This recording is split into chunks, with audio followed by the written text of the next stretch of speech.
좋아요 눌러주시고 오늘의 사연 시작하겠습니다. 안녕하세요. 고민이 있어서 이곳까지 오게 되었네요. 아내에게도 보여줄 거라서 최대한 객관적 사실만 적어보겠습니다. 아내가 우리 집에 안 간 지 1년 됐습니다. 이유는 제가 아내가 출산하고 외도를 했습니다. 이 부분은 제가 야근이 많고 스트레스가 많은 직업이다 보니 잠깐 정신이 나갔던 것 같습니다. 저도 잘못한 건 인정합니다. 그리고 외도에 대해서 저희 부모님께서 아내한테 상처가 될 수 있는 말을 하셨습니다. 그래서 제 본가에 안 간다고 합니다. 아내는 자신은 앞으로 시댁에 가지 않을 것이며 애를 보여주고 싶으면 딸을 데리고 저 혼자 다녀오라는 식입니다. 하지만 딸이 엄마 껌딱지에 저랑 단둘이 잠깐 있는 사이에도 엄마 찾고 울기 바쁘니 혼자 데려가는 것도 불가능합니다. 딸이 이제 3살인데 저희 부모님은 아이를 못 본 지 1년 됐습니다. 가장 귀엽고 예쁜 나이라 재롱도 많이 부리는데 부모님은 손녀를 못 보시는 상황입니다. 부모님은 아이가 보고 싶다고 눈에 아른거린다고 데려오라고 저를 계속 닥달하시고는 합니다. 이렇다 보니 저는 중간에서 참 난감한 입장입니다. 그리고 아내는 그 사건 이후 저에게는 영혼이 없습니다. 아이에게만 신경 쓰고 저는 집에서 투명인간이 된 느낌입니다. 대화도 하고 일상생활은 하지만 거리감이 느껴지고 형식적인 느낌이 들고 출근할 때도 내다보지도 퇴근길에 반갑게 맞이하지도 않습니다. 아내에게 이 일로 얘기해봤습니다. 지난 일은 나도 너무 미안해.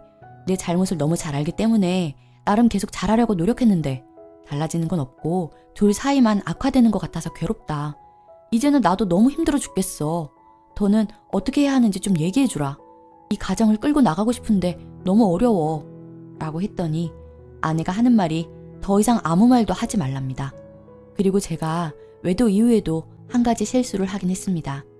바람 같은 건 절대 아니고 호기심에 채팅 앱을 깔았다가 들켰는데 어플을 깔았을 뿐 여자를 만난 것도 아니고 아무것도 하지 않았는데 해명을 해도 소용없습니다. 의심 살만한 행동을 하긴 했지만 어디까지나 실수이고 정말 아무 일도 일어나지 않았는데 이것 때문에 분위기는 더 악화되었습니다. 그래서 저도 일부 억울한 부분이 있습니다. 지나간 잘못으로 인해 계속 저는 신뢰도 못 받고 저도 저희 부모님도 무시당하는 느낌입니다.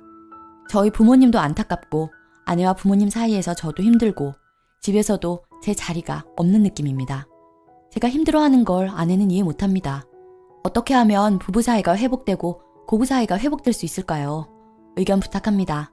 쓴소리도 듣겠습니다. 추가. 댓글 전부 읽어봤습니다. 어느 정도 쓴소리도 있을 거라고 생각은 했지만 설명이 부족했던 것 같아서 추가적인 글을 쓰게 되었습니다. 제가 반성을 안 한다, 무슨 노력을 했느냐, 그리고 저희 부모님을 비난하는 댓글이 대부분인 것 같은데 외도는 100% 제 잘못임을 인정했으며 회피하지 않습니다. 제가 잘못한 것을 알기 때문에 외도 사실을 들켰을 때 용서를 구하고 기회를 달라고 한 것입니다. 채팅 앱은 또 바람을 피기 위해 깐 것이 아니고 정말 답답한 마음에 잠깐의 호기심이 생겨서 설치해서 보기만 했을 뿐입니다. 아내한테도 해명했으나 한번 실수를 했다고 믿어주지 않았고요. 아내에게 들킨 후 바로 지웠으며 그 뒤로 설치한 적이 절대 없습니다. 바쁘고 스트레스 받는데 왜 바람을 피냐, 집에 들어가서 풀지 하는데 그때 저도 집에서 아내에게 얘기하고 싶었지만 아내는 온통 딸에게만 정신이 쏠려 있어서 말할 틈이 보이지 않았기 때문입니다. 아내에게 용서 구하고 뒤늦게나마 딸한테 잘하려고 퇴근하고 놀아주고 시간을 보내려고도 해봤지만 딸이 저한테 관심을 안 주고 엄마랑만 놀려고 하니 제가 집에서 설 자리가 없고 소외감이 들었습니다. 늦은 건 알지만 시간을 더 가지면 나아질 거라 믿습니다. 아내가 그래도 애를 못 보여주게 하는 게 아닌데 왜 못 가느냐 하시는데 우는 애를 억지로 엄마한테 떼서 데려가자니 딸한테 스트레스일 것 같아서이며 제 생각엔 아내가 좋은 마음으로 애라도 보여주라는 것보다 애를 보여주기 싫은데 제가 혼자 못 데려갈 것을 아니까 그렇게 말한다는 느낌이 들었습니다. 그리고 외도는 제가 한 것이지 저희 부모님께서 하신 것은 아닌데 저희 부모님에게 손녀를 못 보게 하는 것은 너무하지 않나 싶었습니다. 천륜이니까요. 왜 저희 부모님께서 하신 말은 안 쓰고 숨기냐고 하는데 부모님이 아내한테 대놓고 상처 주는 막말을 하거나 제 실수를 아내 탓하신 적은 없습니다. 별말은 아니었는데 아내 입장에서는 아들 탓을 크게 해야지 그냥 뜨뜻미지근하게 넘어간 것이 기분 상했나 봅니다. 아내가 그 당시 예민한 상태라 서운하게 받아들일 수도 있었을 것 같다 이해하려 했지만 부모님으로서도 어쨌든 헤어진 게 아니면 손녀를 데리고 얼굴은 비춰야 하는 게 아닌가 해서 섭섭하신 것 같습니다. 아내에게 이 글을 보여주고 다시 잘해보고자 하는 제 마음을 조금이라도 알아주었으면 합니다. 아내의 글. 피가 거꾸로 솟는다는 기분이 이런 걸까요? 잊고 살고 싶었던 그때의 기억, 그때의 감정이 생각나 한참 힘들었네요. 저는 정말 처음 겪어봤거든요. 배신당했을 때 그 감정을. 정말 몸부림치고 싶을 정도로 괴롭고 아무것도 하고 싶지 않았지만 아이 때문에 억지로라도 살아야 했습니다. 저의 존재 자체를 무시당하는 기분, 심지어 무시당하는 것조차 몰랐던 그 시간들을 인정하는 게 얼마나 힘든지 당해본 적이 있냐고 남편에게 묻고 싶네요. 그리고 시댁에서 저에게 했던 언행에 대해서 많이들 궁금해하시는 것 같던데 그 사건 후 남편과 시댁을 방문해서 이야기를 나누던 도중 시어머니가 저를 찬찬히 보시더니 너는 그래도 생각보다 얼굴이 편해 보여서 다행이다 하시더군요.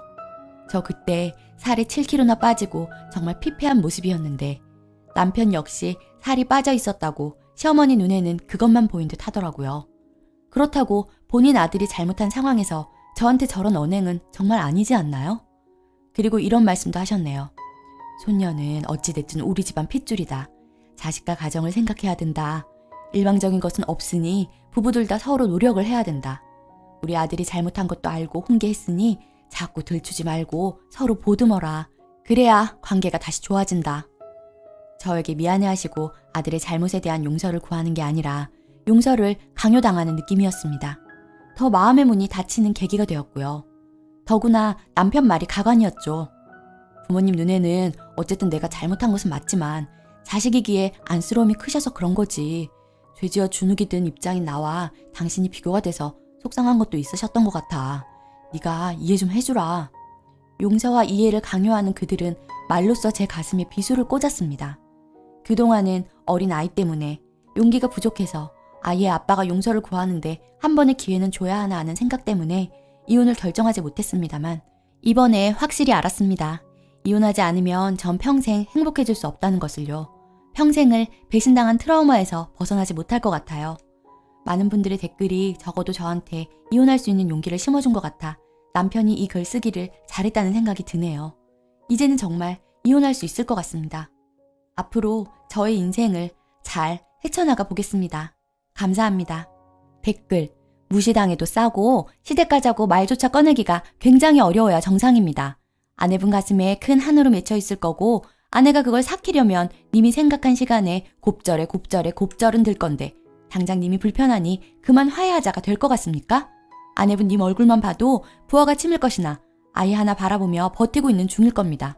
징징댈 여유가 있나 본데 갈라서기 싫으면 이제부턴 입도 떼지 말고 옆에서 조용히 도와주고 시간이 얼마나 걸리던 아내가 마음 누그러뜨릴 때까지 진심을 다해 아내한테 반성할 것이 님이 할 일입니다.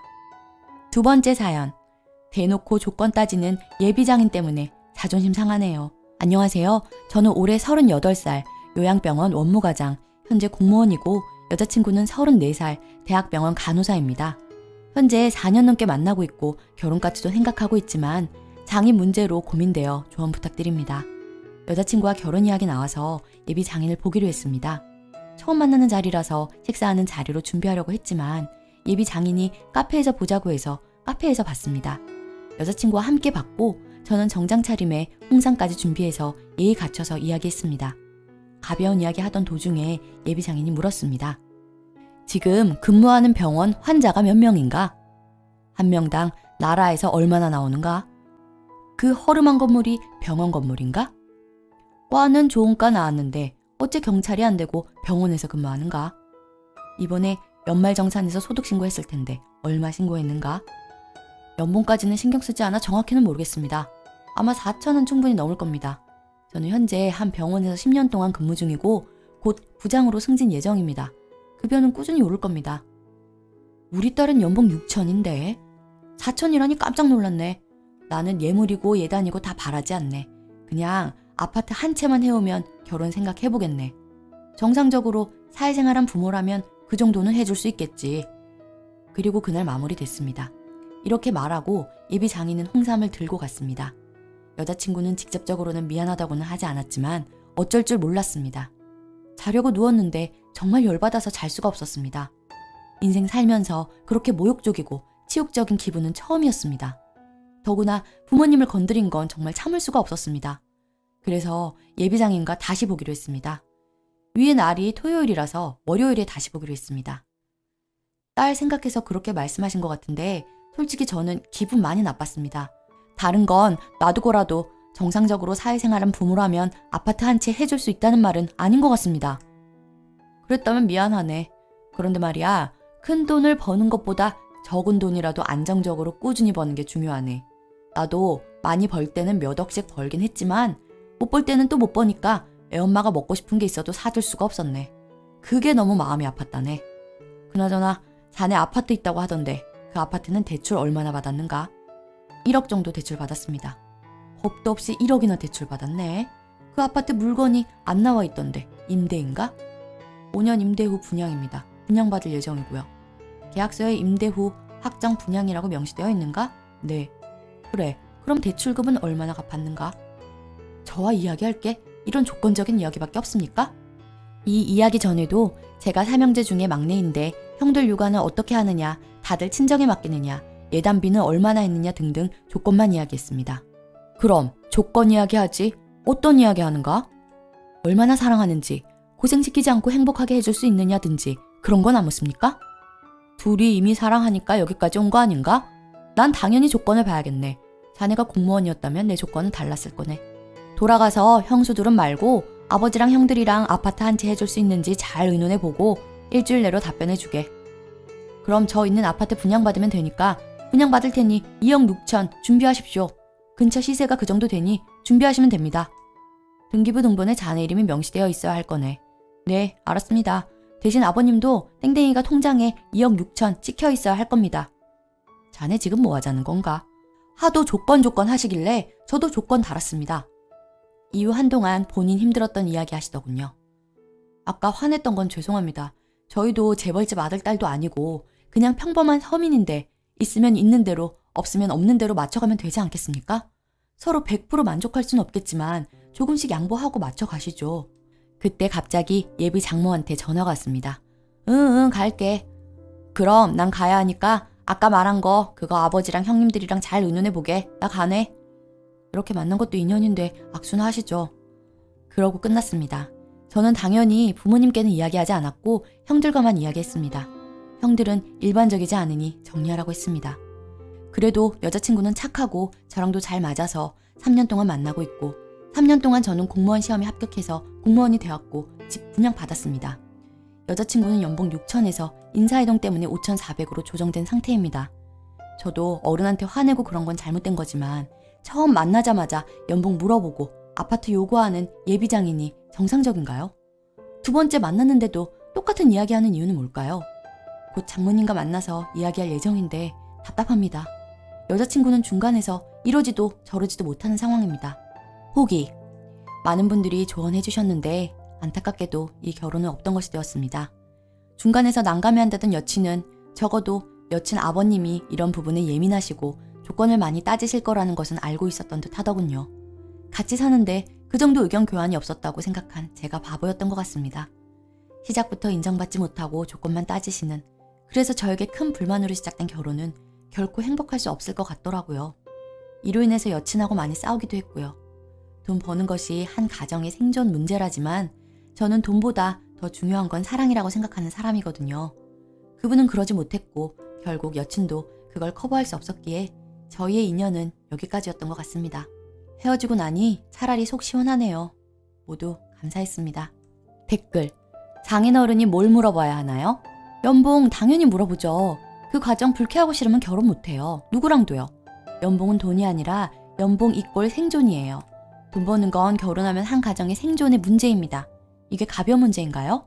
남자 여자 공평히 애를 분만할 수 있으면 문제 없겠네요. 근데 여자는 애 낳는 순간, 그래서 육아하는 순간 돈을 못 버니 약자로 전락합니다. 남자가 버는 돈으로 생존해야 하고요. 당연히 연봉 묻죠. 그럼 장인어른이 자네 허리둘레는, 키는, 넷플릭스 무슨 프로 좋아하나, 주말에 뭐하나 이런 거 궁금하시겠어요? 딸이 사내 못 사내, 중내 사내 하면 부모만 속썩지요.